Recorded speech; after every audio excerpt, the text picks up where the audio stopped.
Hi, welcome to another episode of Hot Takes, and you have to feel sorry for the baby face Russell Findlay. I don't.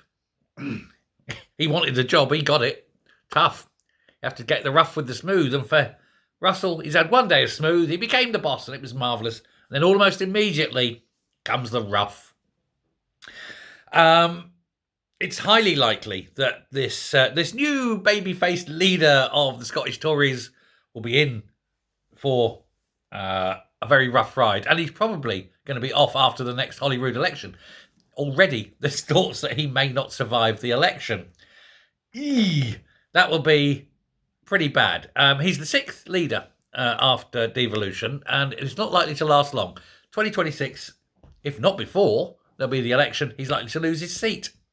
It's pretty bad.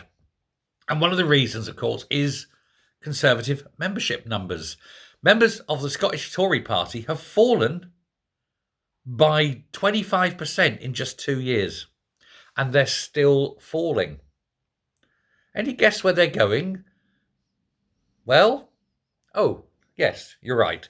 Reform. Most of them are going to Reform. But because of course they are. Reform are the only party of the right. Now, I don't have anything against Russell Findlay. I'm sure on a personal basis he's a very nice man. He faced down gangsters and all that. He's an ex-journalist. May well go back and become a journalist again. Who'd blame him? Don't blame him at all. Like I say, got nothing personally against the man. However, his party, I think, is doomed. And I think he knows it. And I think that what will happen is come 2026, he'll lose his seat. He'll be off. Like I say, go back into journalism or punditry, something like that. Punditry's always nice. And that'll leave the clear field for Meghan to take over, and she can sit there and reign over the destruction, the final end of the Scottish Tory party. Because come 2026, Reform in Scotland will get a lot more votes than the Tories. They'll have a lot more seats. The Tory, if there are any left, will be a rump. And it isn't going to be good. I mean, can't be any worse, but it isn't going to be good for the Tory party. Meghan could be the only one, assuming she survives. It's tough, isn't it? When you're a dying party, a party that has moved away from its traditional support because, hey, got to attract them, got to be moving with the times. Failing to realise, of course, that yes, you may be you're just filled with old people. What you have to remember is young people grow old. You don't need to come down to the young people. The young people are moving up to you because as you get older, you move to the right. You have more to conserve. Stop chasing it.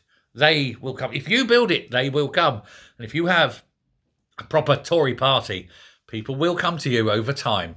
It always happens. People move to the right as they age.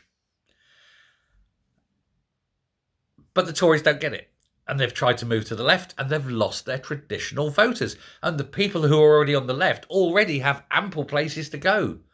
You're moving into a crowded market. You're moving away from a market where you had a monopoly. You don't have the monopoly anymore. And so there he is. Douglas Ross did his stint as leader, caused a bit of upset at the end and basically buggered off. Russell Findlay's going to come in. He'll get 18 months, then he can be off.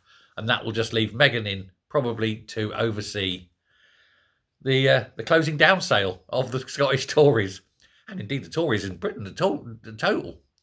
Because unless somebody stands up and reverses it, there's no saving them, is there? Poor old Russell, one day in charge, and now heaping shit upon shit for the next 18 months. Good luck, sunshine. You're going to need it. Bye.